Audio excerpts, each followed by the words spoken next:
When I was in school, I was struggling to find friends. I'd stand alone on the school court and look over at the friend groups which had built without me. I eat my little bread thinking I was different.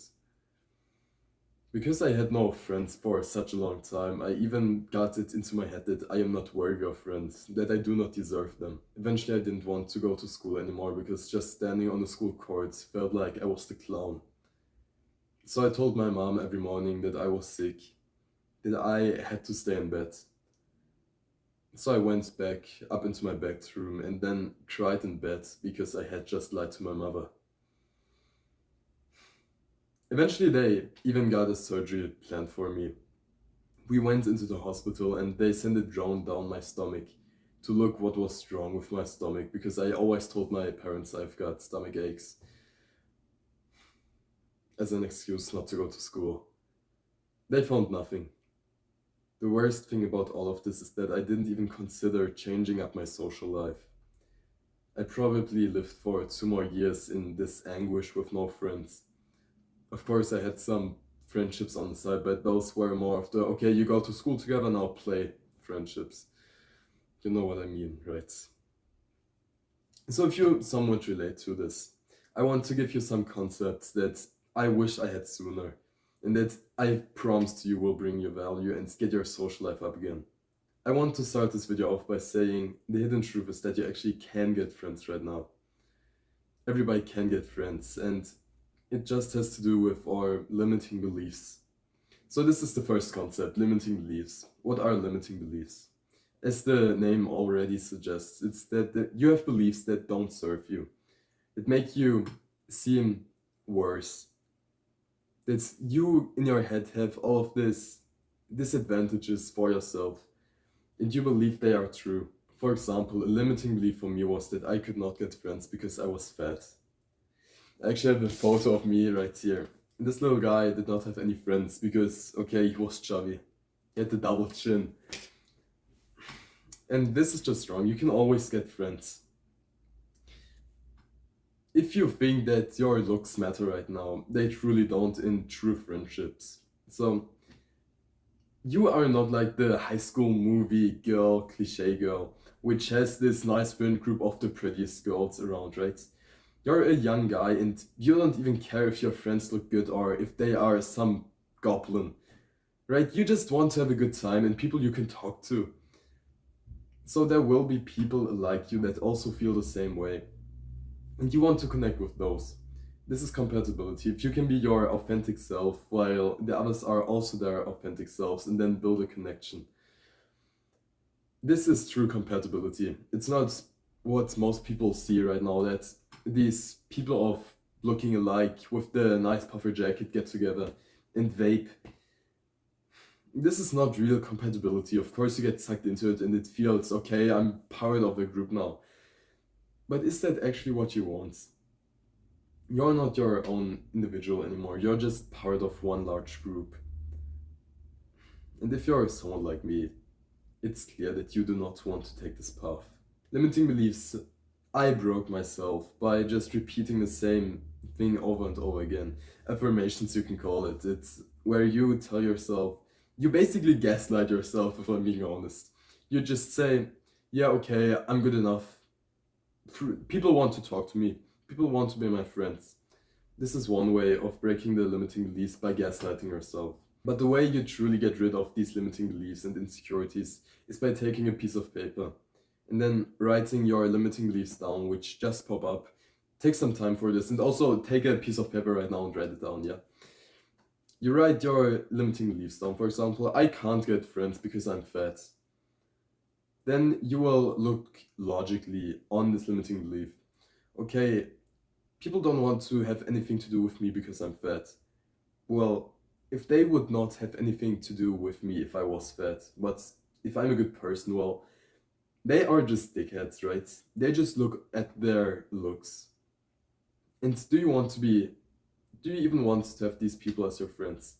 No, of course not. And just continue doing these limiting beliefs, just putting a solution under them. Is it really validated? Or is it not? Is it just something your mind says to protect you?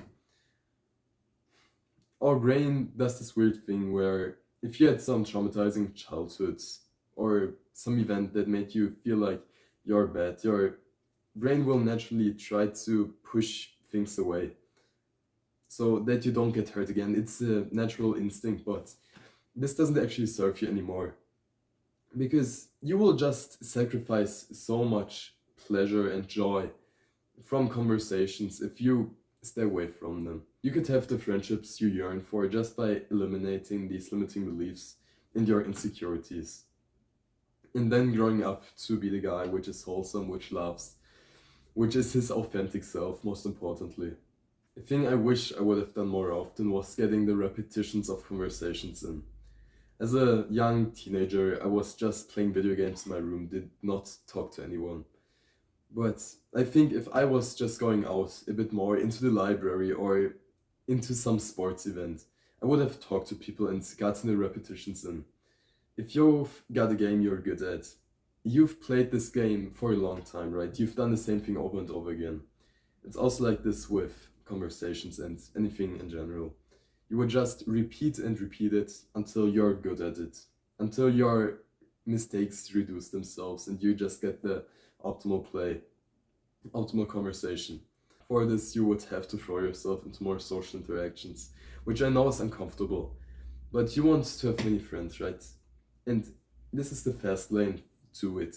If you just speak to people and reduce your overthinking, then and insecurities, then things will naturally get better. If you have people you're talking to every day in school, for example, and you're putting in somewhat of an effort to make the other people feel important, then naturally friendships will just evolve.